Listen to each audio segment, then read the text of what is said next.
Imagine your phone ringing one evening, and the name on the screen is someone you lost years ago. You pause because your mind knows this should not be possible, but your hand still moves and you answer the call, and then you hear their voice, clear, natural, and familiar.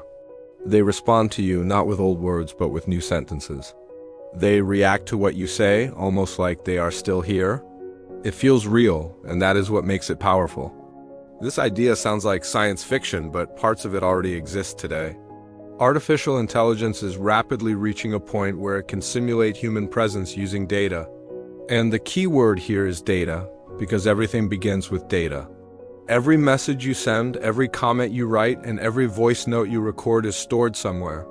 Most people never think about how much of their life is already documented digitally. In the United States, an average person produces thousands of data points every single day.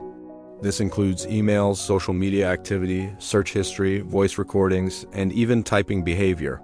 All of this information forms a digital footprint that is incredibly detailed. Now imagine an intelligent system analyzing all of this information over time. It begins to notice patterns in how you speak and how you respond to different situations. It learns your tone, your humor, your emotions, and your decision-making style. This is exactly how modern AI systems are trained.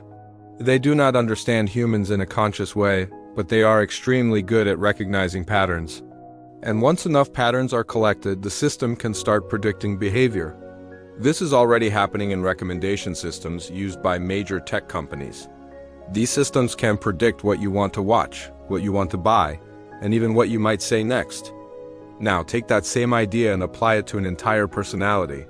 Instead of predicting what video you will click, the system predicts how you would respond in a conversation. This is where the concept of a digital human replica begins. A digital replica is not a soul or a consciousness. It is a highly advanced simulation built from data. It uses past behavior to generate future responses that feel authentic. And the more data it has, the more accurate it becomes. This is why people who are highly active online are easier to replicate digitally. Their lives are already documented in detail across multiple platforms. Voice cloning technology is one of the strongest examples of this progress. Today, AI can recreate a person's voice using just a few minutes of audio. It can match tone, accent, emotion, and even subtle speech patterns. This technology is already being used in podcasts, movies, and customer service systems. Another important piece is natural language processing.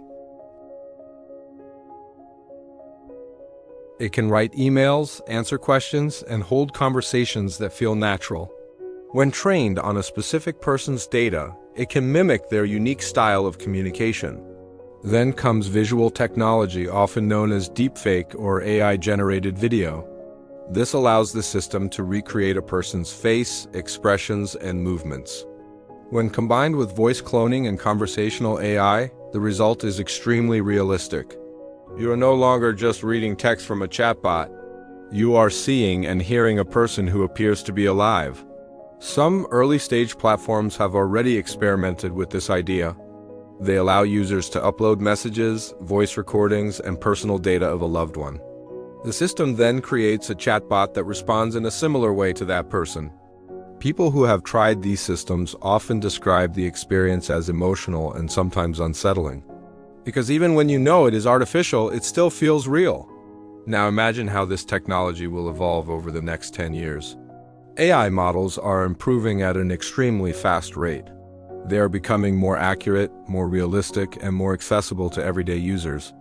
In the future, creating a digital version of a person might be as simple as uploading their data into a system.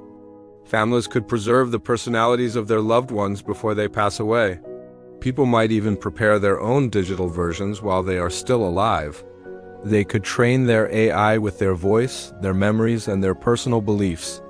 This would create a version of them that continues to interact with others after death. You might be able to send a message and receive a thoughtful reply. You might be able to ask for advice and get an answer in their voice.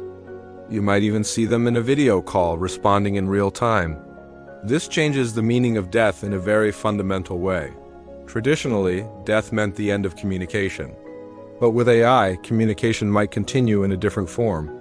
It would not be the real person, but it would feel close enough to create an emotional connection. For some people, this could be deeply comforting. It could help them cope with loss and keep memories alive in an interactive way. It could give them a chance to say things they never had the chance to say. But this also introduces serious emotional challenges. If the simulation becomes too realistic, it may prevent people from moving on. The brain might struggle to accept that the person is actually gone. This could create a new kind of emotional dependency on technology. There are also important ethical questions that need to be addressed.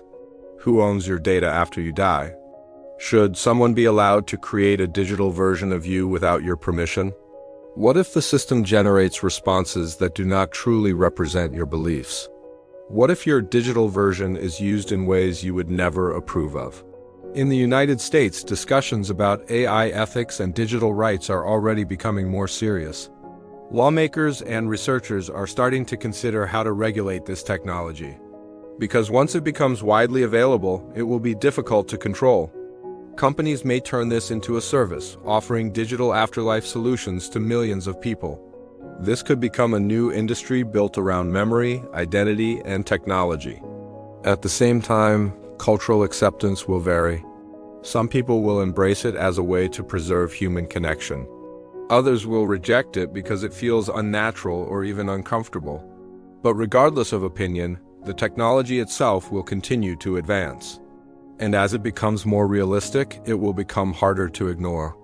The idea of talking to someone after they are gone will slowly move from impossible to optional, from optional to common, and from common to normal. At that point, future generations may grow up with a completely different understanding of life and death. They may see digital presence as an extension of human existence. They may not view death as a complete ending, but as a transformation into data. And when data can think, respond, and communicate, it starts to feel like something more. It starts to feel like a continuation. But the truth remains that behind all of this is code, algorithms, and patterns. It is not consciousness, and it is not life. It is a reflection created by technology. And whether that reflection should exist is a question that humanity still needs to answer. Because just because we can build something does not always mean we should. The future of AI is not just about innovation, it is about responsibility. And the choices we make today will shape how this technology affects human life tomorrow. I'll see you in the next video with another powerful glimpse into the future.